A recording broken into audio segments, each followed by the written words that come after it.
Good day, Sanette Brunt again, and today we will be cooking some lentil patties. Now most people tell me you can't make a patty without an egg, and I want to say I do disagree. I've been making lentil patties for a very long time without any dairy products, so today I will show you and I hope you will bake them for your own family. I have cooked 1 cup of lentils in about 3.5 cups of water on the stove. And we're now going to test how much it is. It should be over 2 cups. This is now 1/2 cup, so that's 1.5, 2. That's about 2.25 cups. So 1 cup of cooked lentils. Remember, any kind of legumes, that is now lentils, beans, chickpeas, any of those, you don't boil them with salt. You only add the salt when they finish boiling. If you put the salt in the beginning, they won't ever be soft. So that is now 1 cup of cooked, 1 cup of dry lentils, about 3.5 cups of water, and you boil it up for about half an hour, and then you get about 2.25 cup of lentils. I have added 1 teaspoon of salt when it was just in the last stage of boiling. So that's our lentils. To that we will add 1.25 cup of wholemeal flour, and you know I use the Eureka wholemeal flour. To that I will add 1 handful, it's about 1/4 to 1/2 cup of dried basil, fresh basil that I've just cut. If you don't have fresh basil, you can use 1 teaspoon of dried basil. I've got 2 teaspoons of oregano, 2.5 teaspoons of baking powder, 2.5 teaspoons of coriander. I use the grounded one. If you like it when it's broken or whole, you can do that as well. Then I've got 1 teaspoon of Himalayan pink salt. Then there's 2.5 teaspoons of no egg. If you can't get no egg, it's just a binding agent. If you can't get it, you can use maizena. So that's 2.5 teaspoons of that. Then we've got our vegetable stock powder, 2 teaspoons.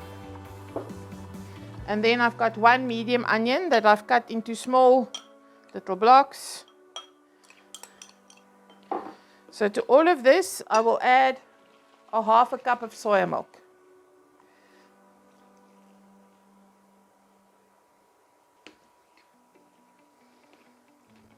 You can see it's starting to bind nicely. I don't know if you can see, but it actually makes, I want to say little strings. That's not the right word, but you can see it's coming together.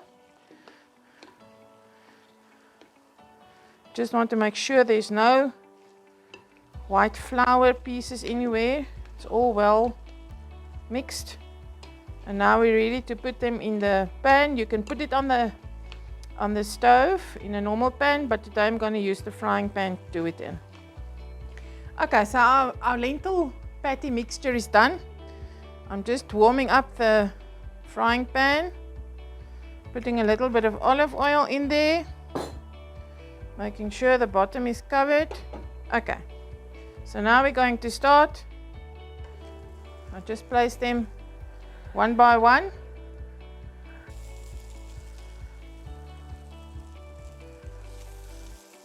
What I like about this big frying pan, it just goes so much quicker. And you know, the lentil patties you can make well in advance to any kind of function, or family coming, or picnic going on to. So you can, if you make them bigger, you can actually also use them as a burger on a bun. But you can freeze them for any amount of time, and then you can just take them out and heat them up in the oven if you want to reuse them.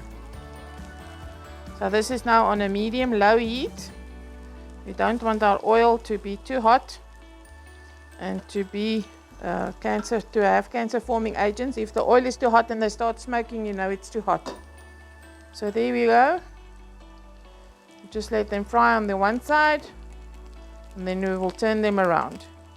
Okay, so they've now been in about 3 minutes. I'm just giving them a turn. If you have a non-stick pan, this actually will work a little bit better.